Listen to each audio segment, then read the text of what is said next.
Yang dikatakan puasa itu apa coba? Nggak, ini latihan jadi ahli fikih. Yang dikatakan puasa itu apa coba? Menahan. Umumnya orang kan menahan lapar dan minum dari fajar shadiq menjadi sampai terbenamnya matahari. Nah sekarang pertanyaannya, kalimat menahan apa? Lapar dan haus itu maknanya itu kan sebetulnya masih salah. Redaksi itu salah. Karena juga nggak boleh hubungan intim, nggak boleh memasukkan apa saja ke lubang dan sebagainya dan sebagainya. Terus lalu batasannya sampai matahari terbenam. Ada beberapa daerah yang terbenamnya matahari itu tidak wajar. Sampai misalnya siangnya itu 22 jam. Atau kebalikannya, nggak ada matahari terbit, nggak ada matahari tenggelam, kayak di kutub. Sehingga saya berkali-kali bilang, ulama Indonesia itu kenapa alim, itu ya diantara faktornya itu ada unsur kebetulan. Sehingga ada katakan hoax. Coba kalau kamu jadi ulama di kutub, terus cerita, baca takrib di sana. Awal waktu sholat subuh itu dimulai dari Thulu'ul Fajri Shadiq sampai terbitnya matahari. Orang kutub mesti tertawa-tawa, mataharinya mana bah?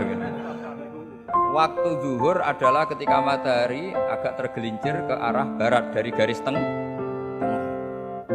Oh yang bener aja.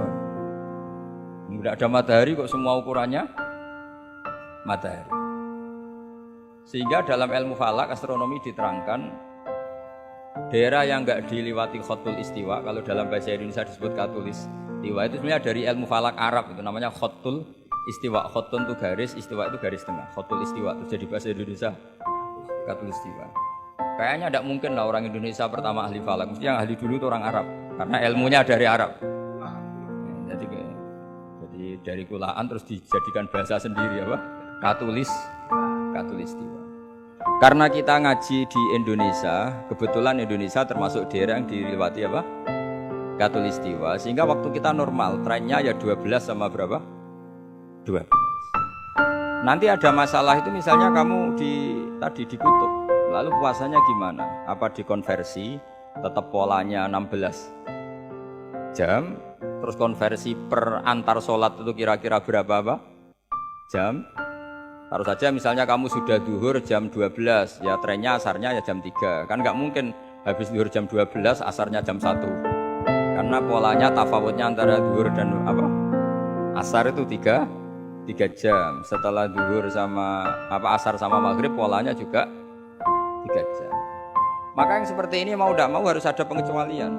Ketika Rasulullah misalnya ngendikan waktu asar itu khina yakunu dhillus syai' mislahu terus waqalilan misalnya. Waktu asar dimulai apa? Dhillus syai' mislahu. Jadi kalau sesuatu 1 meter bayangannya 1 meter lah, pas lebih sedikit itu berarti sudah waktu asar. Kan gitu ukuran dulu kan nggak pakai jam. Ya. Terus habisnya waktu asar setelah matahari terbenam. Tentu dawuhnya Nabi seperti itu, momentumnya di mana?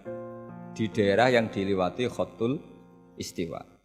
Karena yang tidak dilewati khotul istiwa tidak mengalami ada matahari terbit, terbenam dan zawal lusus.